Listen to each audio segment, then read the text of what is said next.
Just put together a quick video to illustrate an approach to clip launching within AUM, which I feel is quite similar to the approach of Ableton Live in a performance context. It's something that I've used an awful lot in Ableton, and I've wanted to replicate it within iOS because I feel like iOS gives me an awful lot more flexibility than Ableton does on a lot of levels. I'm not suggesting that the two are completely like for like, but hopefully you'll see through this video that it kind of one can equate to the other quite effectively, particularly in this approach. So what I've got is, I've got an instance of AUM, which is at 86 beats per minute. I've got LK as my MIDI sequencer, which is also going to be playing the role of the clip launcher, and I've got 4 instances of EG Pulse. Now, as you can see at the bottom here, each instance of EG Pulse is doing a specific job. So I've got, the first one is beats, then the second one bass, third one mids, and fourth one percussion. So I've split out each element of the track and focused on specific elements, so specific areas. The EG Pulse is dedicated to each one. So within this one, I've got 3 rows of 4 pads, which all contain a beat loop, and they're mapped to specific MIDI notes which correlate to LK. Now I'll show you that in 1 second. So on each pad they're just on hold, so that means obviously it'll only start playing, it'll stay playing for as long as the note is held down that it corresponds to.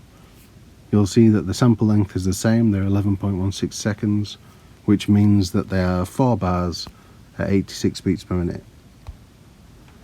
Now additionally within these, on the mixer, they're all in the same choke group, which obviously means when I trigger one, the previous one that was playing is going to cut it off. You can't have 2 of them clashing, which was an important aspect of this. I didn't want, to create a situation where I've got half a dozen beats all playing at once and creating a bit of a mess. So that's how these all lay out. I'll just demonstrate in terms of editing on the grid. So MIDI note 52, 53 and so on, which is 52 starts at the bottom and it counts up from left to right, so bottom left up to top right, going a row at a time. Now within LK, that equates to these pads here. So bottom left is E2, which is note 52, then 53 and so on, all the way up to 67, which is G3 in the top right corner. Right, going back to the EG Pulse again. So the first one was beats, second one is bass, obviously exactly the same thing. They're all down at the same levels, and I've got, in this one I've got all bar 2 of the pads. Mids, same thing, again they're all in a choke group, and the pads I've got, it's completely full for the mids, and then the percussion, there's just 7 of the pads in the percussion, but again it works exactly the same way. So in the mixer we've got them, they're all in the same choke group. And again, if you look at each one, 11.16 seconds, and they're all on hold, so they're all set up identically. Now the nice thing about that is once you've got one, you can create a template quite easily. And I'm not sure if you can share templates, but I'll create a template and I'll put that within the description so that you can just grab that. The only other thing to look at for EG Pulse is, if you see down here, in terms of getting MIDI to it, it's all coming from LK, and the channel filter is on for each one. So number 1 is beats, you can hear the same thing again, channel filter. Number 2 is for the bass, number 3 is for the mids, and number 4 is the percussion. So that's everything we need to know there. Now in LK, we've got it set up to have clips for each one. So if you look at this number E2, the top left cell there, so it's red because the red are the drums, yellow's the bass, green is mids, and the blue is percussion. And you can see that the clip is 4 bars long, starts on the first one, ends on the 5th one, and it's got E2, that's all that's playing, is held down E2, so that drum loop is going to play throughout the entirety of the 4 bars. And then when that clip's finished, it's going to restart back at the first one.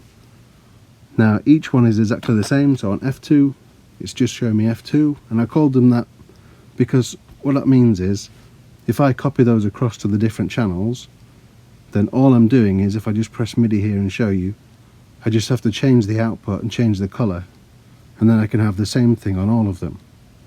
So E2 is playing the bottom left hand pad of whichever EG pulse it's connected to. So hopefully that explains how that works. Let's have a listen to how it actually operates in practice.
So just a really quick demonstration. I mean, you can see I can trigger clips from any particular scene at the same time. It doesn't have to be along the same scene, so I don't have to play beats, bass, mids and percussion all from scene number one. I can vary them out, I can start and stop them. I'm aware that there's probably an awful lot about LK that I don't know. I've literally had it a couple of days and just sort of worked through to find out how I could work this particular setup, this workflow.